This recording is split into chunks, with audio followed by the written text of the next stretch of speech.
Now, even though I try to play it off, I'm thinking about you all day long. Come into this room and let me show you. Girl, change into that Victoria's Secret thing that I like. I'm fantasizing about what I'm going to do. Touch me, baby. I'm just right there. You touch me like you can. I can't breathe when you talk to me. Oh my God, don't break it. Ooh, ooh. I can't breathe when you're touching me. It is. It is. Trying to put you back, suffocating you away from me. So much love I can take from me. I want it. I want it. You want it. You're going out of my mind. And I can never get enough of you. Holiday, they called him a one-hit wonder, but the industry made sure you'd never hear him again. They said he vanished, that he peaked with one song and faded into R&B oblivion, that Jay Holiday was just another silk voice singer who got lucky with bed and then fell asleep on his own career. But what if that's not what happened at all? What if the real story is darker and more intentional? Because behind the scenes, there was beef, there were backroom deals, and there was a system that pushed Jay Holiday to the edge and then acted surprised when he stopped playing nice. This wasn't some lazy artist who couldn't keep up. This was sabotage disguised as silence. He was too real for the labels, too independent for the suits, and too outspoken for the gatekeepers who wanted him grateful and quiet. And when he dared to speak up, he got iced out. This is the story of how an artist with the voice, the pen, and the presence to become a household name was systematically sidelined, and how the people who claimed they made him might have been the ones who buried him. Because Jay Holiday didn't fall off, they pushed him. Let's start with how the whole one hit wonder myth even got legs. In 2007, Jay Holiday dropped Bed, a smooth, sultry track that instantly dominated radio. It wasn't just a hit, it was the R&B anthem. Every bedroom playlist had it. Every slow dance ended with it, and for a moment, it seemed like Jay Holiday was about to join the ranks of Usher, Neo, and Trey songs. But here's the twist. Bed wasn't even supposed to be his. That song, originally written by The Dream, it was reportedly meant for Chris Brown, but someone beat Chris to the punch. Jay Holiday, a relatively unknown singer with a four-song demo and everything to prove, ended up recording it first. Capitol Records cut the check. The rest is supposed to be history. Right? Wrong. Because after Bed blew up and Suffocate followed with its own success, something weird happened. Instead of being celebrated as the next R&B star, Jay Holiday quietly slipped out of the spotlight. There was no scandal, no huge flop, no canceled tour, just silence. And that silence gave fans room to assume the worst. Was he lazy, unmotivated, a one-trick pony? The industry didn't say anything, and neither did Jay. So, the narrative wrote itself. Jay Holiday must have fallen off. But here's the part they didn't tell you. His disappearance wasn't just coincidence. It wasn't personal failure. It was a slow fade orchestrated by people who didn't like how loud he got once he realized what was going on. And as we're about to unpack, it had everything to do with who he crossed, how the label reacted, and why the man who gave him a hit might have secretly wanted him to flop. Because this wasn't just a fall from grace, it was a quiet exile. And the real drama, oh, it was just getting started. Let's be real. Jay Holiday didn't flop. He was flopped on. He came into the game doing everything right. Blew up with Bed. Proved it wasn't a fluke with Suffolk. Delivered a gold certified debut album. Back of My Lack. And even snagged a Grammy nomination. That should have been the beginning of a long, legendary run. But instead of support, he got stonewalled. Why? Because he didn't know how to play the game. Or more accurately, he refused to. Jay wasn't some cookie-cutter R&B artist willing to sell an image for a check. He wasn't dressing how they told him to dress. He wasn't singing what they told him to sing. And most of all, he wasn't letting Capitol Records or anyone else own him. And that rubbed people the wrong way. By the time he dropped his second album, Round 2, Capitol had already started pulling back. Promotion, minimal marketing, practically non-existent.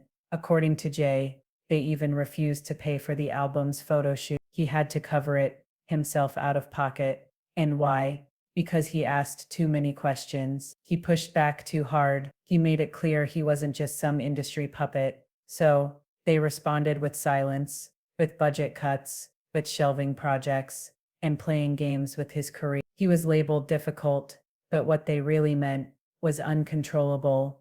And you know how the industry treats black artists who won't smile on cue or follow the script. They get ignored, they get erased.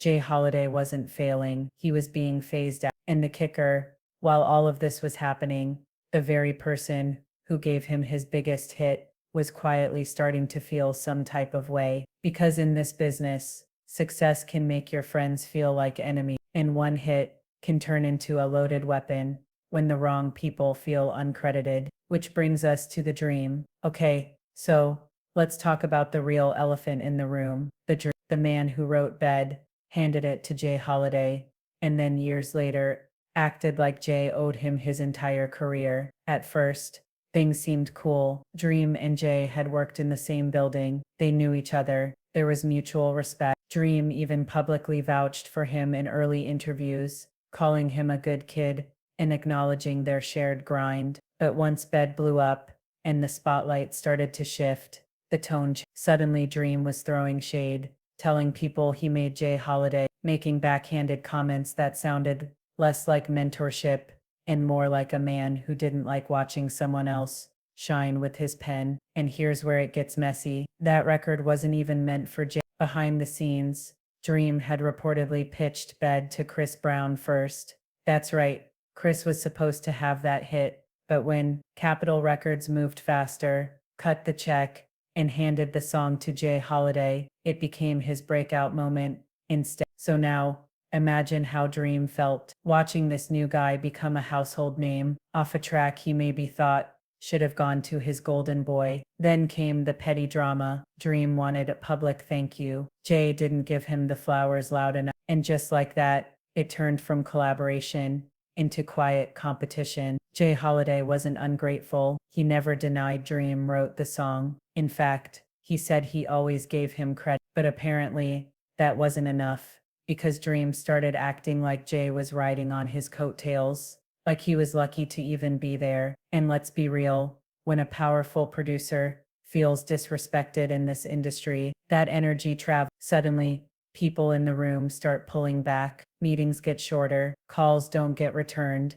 and you're branded as the guy who bit the hand that fed him. Whether Dream intentionally sabotaged him or not, the damage was done, and Jay Holiday found himself in a quiet war with someone holding a much bigger microphone. But that's not the only reason things fell apart. Now, let's get into one of the biggest reasons. Jay Holiday's career got clipped. He refused to play the R&B dress-up game. From the jump, Jay didn't fit their fantasy. He wasn't the industry's version of polished R&B. He wasn't into shiny suits, soft smiles, and corporate obedience. And he definitely wasn't trying to be anyone's backup usher. The labels wanted silk and soul. Jay gave them hoodies and honesty. See, he came from DC, a city known for go-go music, not fake personas. His style, gritty, grounded, and a little rough around the edges. The industry didn't know what to do with that. They kept trying to mold him into something he wasn't, told him to wear church clothes, change his sound, soften his image. His response, I'm not a child anymore. You're not gonna force me into anything. That's when Capitol Records really started acting different. They didn't like his pushback. They didn't like his independence. So they started making moves quietly. The rollout for round 2 rushed. Promotions barely there. Jay claims they refused to pay for the album's photo shoot. He had to come out of pocket for his own visuals, while the label sat back and watched. And when the numbers didn't hit, like Bed, they blamed him. But how do you expect an album to win when the people behind it already checked out? The truth is, the moment Jay stopped saying yes, the label stopped seeing him as profitable. They started treating him like a liability. Not because of his talent, he was still one of the best vocalists in the game, but because he wouldn't conform. He wasn't docile, he wasn't desperate,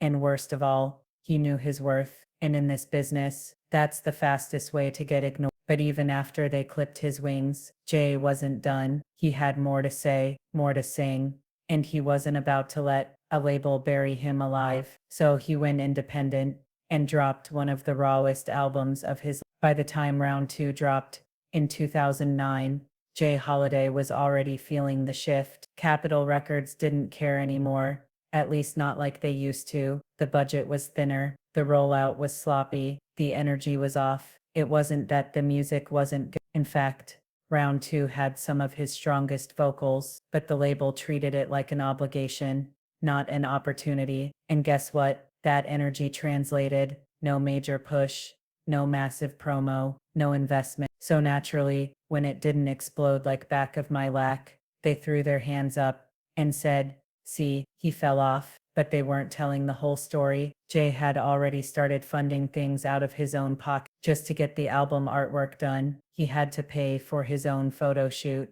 He wasn't even asking for the red carpet. He was asking for basic support. And still, they left him hanging. So when he realized Capital was more interested in control than creativity, he did. But instead of chasing another major deal, he did the unthinkable. He bet on himself. That's when Guilty Conscience was born, a 2014 indie project that Jay called his Take Back album. This wasn't a radio play, it was a the title alone, a shot at the industry that tried to make him feel crazy for speaking up. He was tired of the games, tired of begging for a rollout, tired of pretending he was okay with the way things went down. Guilty Conscience wasn't just music, it was a statement. I don't need your machine, I am the machine. But even with full creative control, going independent came with its own challenges. The budget wasn't there, the press wasn't paying attention, and after years of silence, the fans didn't know where to find. Still, Jay stood on his truth, even if it meant rebuilding from scratch.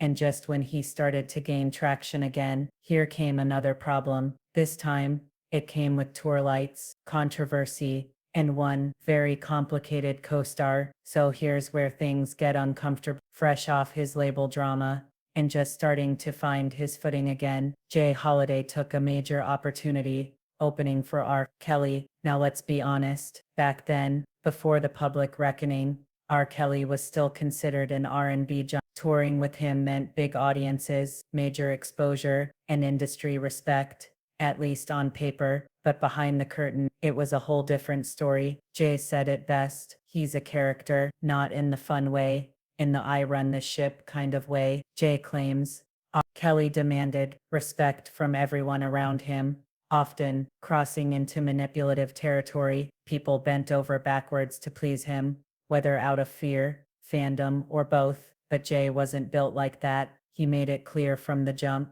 I'm a man. I'm not here to bat. I'm here to work. And that rubbed R. Kelly the wrong way. There were little power plays, moments, where Kelly would subtly remind Jay, whose name was on the marquee. It wasn't outright sabotage, but it was definitely tension, the kind that creeps into dressing rooms, into sound checks, into press ops. To be clear, Jay didn't call him out. He stayed professional. He even admitted the tour was a learning experience. But that association, it aged like milk, because once the scandal surrounding Kelly exploded years later, anyone who'd shared a stage with him suddenly found themselves under scrutiny, even if they had nothing to do with the mess. The internet wasn't giving out passes, and Jay Holiday, he didn't need any more he was already fighting to prove he was more than bad. Now people were whispering about who he worked with, not what he created. And once again, instead of defending him, the industry got real quiet. Another opportunity that should have helped him became another reason to write him off. But even with the drama piling up, Jay wasn't done. In fact,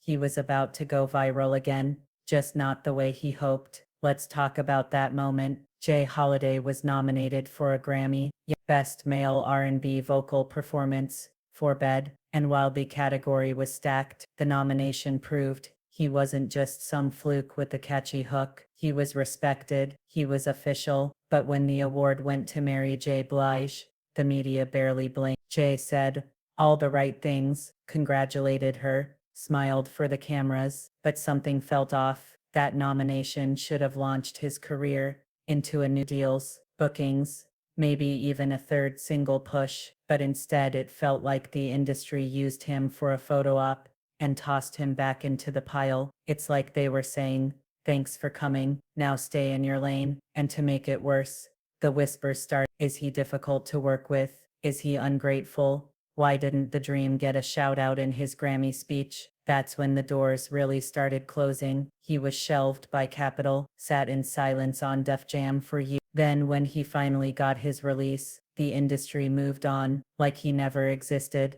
Jay Holiday didn't burn bridges, they were quietly demolished for him. And you know what happens when you're black male and not attached to a major cosign anymore? You become unmarketable, or worse, forgettable. It wasn't about talent, it was about politics. And just when he was finally piecing his career back together, the internet gave him one last slap in the face, a viral moment that painted him as bitter, outdated, and out of touch. But was that really the case? Or was it another example of a man trying to speak up and getting crucified for it? If people didn't know where Jay Holiday had been, they definitely heard about him after this. It was a short clip, a red carpet, and Jay Holiday talking about female R&B artists. He didn't call anyone out directly, but he did mention Beyoncé, Cardi B, and Suzy Air in the same breath as what he called a pain marketing. His point that some artists were profiting off trauma